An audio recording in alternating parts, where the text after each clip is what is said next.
Pero sa lahat ng namatay, ito yung pag-asa na binibigay ni Lord. Magkikita pa kayo ulit. Parang di naman masaya yung mga namatayan. Masaya ka ba? Magkikita kayo ulit?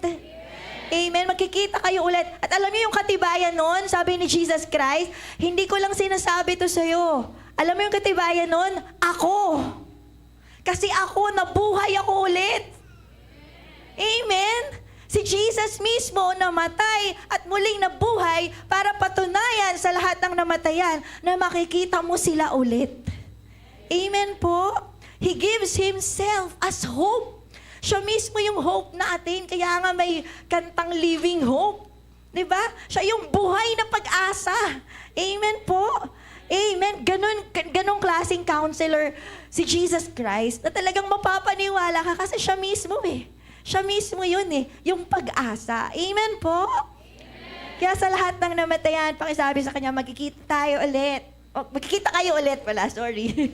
Magkikita kayo ulit. Pakisabi sa mga katabi nyo, magkikita kayo ulit.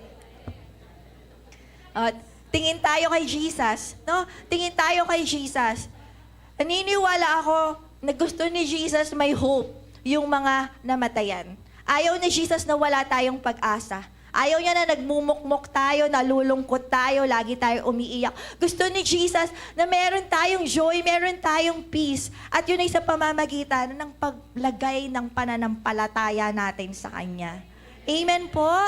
Amen. Sino masaya na makita niya ulit yung kamag-anak niya? Amen. Sinong masaya na si Jesus yung ating living hope? Amen. Amen.